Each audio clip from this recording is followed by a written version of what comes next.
Where did the story with such an unusual topic suddenly come from? There are people who are extremely ambivalent. You can't immediately say about them whether this person is positive or negative. And I understand perfectly well that a thief is a thief. But there were pages in the book of this man's life that touched me, and I saw positive features in Boris Vengrover. The thief of a wide soul.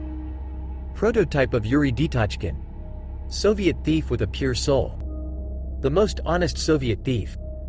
Thief and benefactor, that's what they call this person. I was also interested in Boris Vengrover by the fact that he worked for some time at the Voskresensky chemical plant.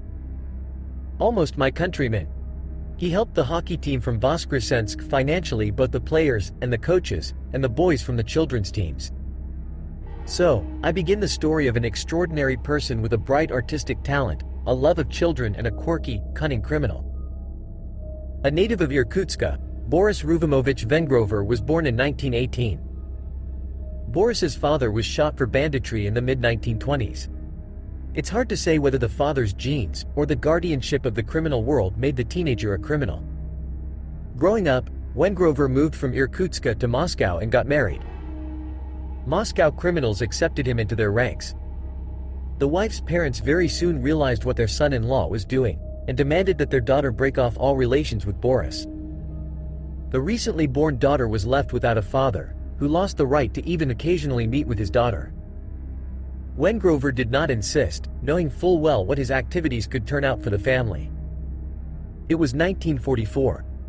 An officer of the headquarters of the Moscow military district, returning home from service ahead of time, found a young man in civilian clothes in his apartment. The arrival of the owner did not embarrass him, showing the certificate of an employee of the military counterintelligence SMERSH.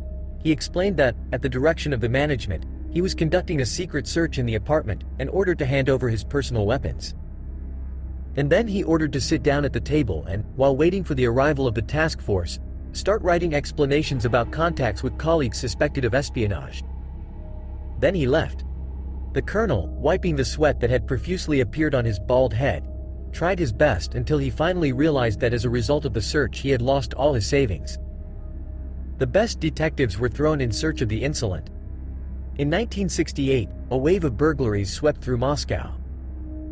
Moreover, the thief, as the detectives soon realized, was a professional.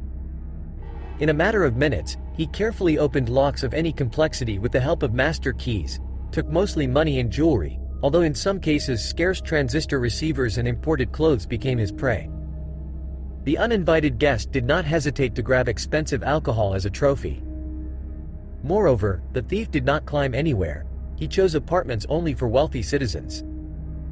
He left no fingerprints. Apparently, he worked with gloves. No witnesses could be identified. In general, the case turned into the category of grouse, and this is with a constant increase in the number of thefts committed by this handwriting. In the end, he fell into their skillfully placed nets. But Vengrover did not stay long in the zone. He fled and again came to Moscow. Deciding to avenge his failure, Boris chose a new victim. She became the deputy head of the Moscow Police Department, police commissioner of the third rank. Through his channels, Boris Vengrover found out that the commissar was going to change his apartment.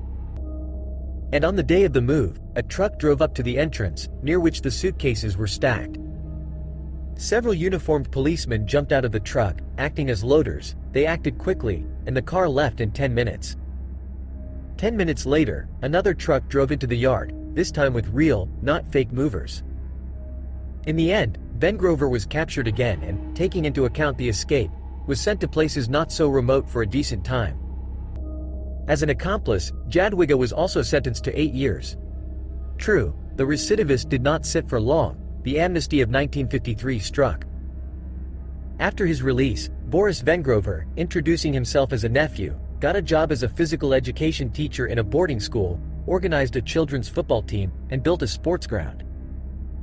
And he even paid subscriptions to the pool out of his own pocket, assuring the school administration that the money was allocated by the Burevestnik Sports Society. A man of strong mind and outstanding talents, Boris Vengrover is often considered the prototype of the film character Yuri Detochkin.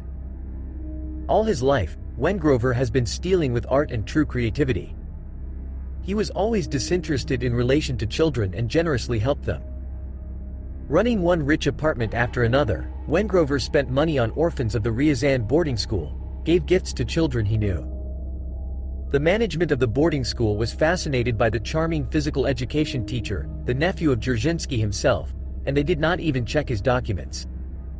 This was the whole Boris Wengrover. And a few years later, again the zone. After his arrest, Wengrover was not remembered for a long time.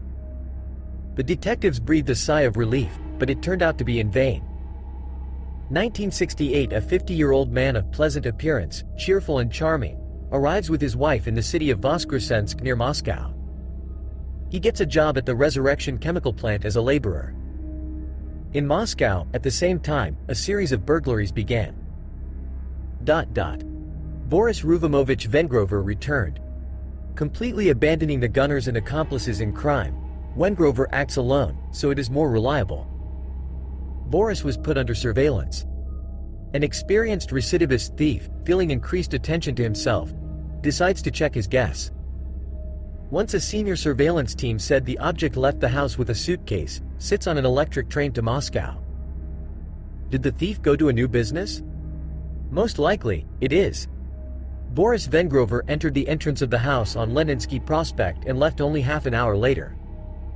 The command was given to capture, but the detectives were disappointed. The suitcase was empty.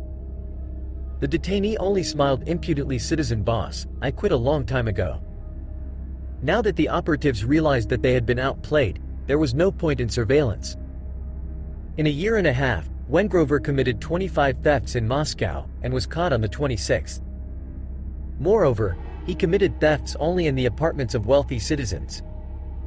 Accidentally getting into an ordinary dwelling, the thief left empty-handed. Once, having mistakenly got into a poor apartment, having seen how its inhabitants live, Boris not only took nothing, but left a large sum of money to the owners. From his rule, not to take the last from people, he never retreated. Boris Wengrover was a unique thief. He opened locks of any complexity in a matter of minutes, left no fingerprints, and could not identify witnesses.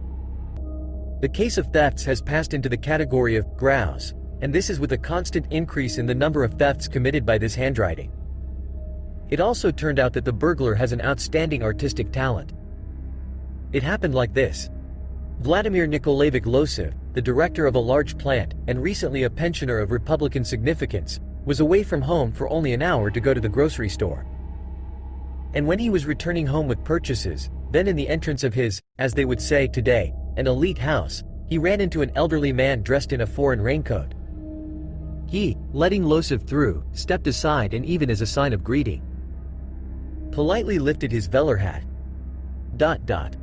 Only when he entered the apartment and saw the devastation reigning there, Vladimir Nikolaevich realized that the thief not only took money and valuables, but also put on a Macintosh and a hat, bought by Losev during a business trip abroad. But the burglar demonstrated the top of artistry during the next criminal visit. Being caught at the scene by the suddenly returned hostess, the guest showed the woman a red certificate with the formidable abbreviation OBKHSS. The face of the woman, who, by the way, was the wife of the director of the department store, became stained after the inspector said, "Why are you, citizen, living beyond your means? Sit down at the table, take a pen and write a sincere confession. Where do you get all this luxury from? Write and take it to the city prosecutor's office. Here is the name of the investigator in charge of the case and his phone number." Having finished the monologue, the law enforcement officer left, and the woman sat for another hour over a blank sheet of paper, feverishly thinking about what she should confess. And only by chance glancing at the open and, alas, empty box that stood on the secretary, the lady realized with bitterness that she had lost not only a decent amount of money, but also her jewelry. Becoming, after these incidents, more careful, the burglar did not abandon his craft. The 26th theft was fatal for Wengrover.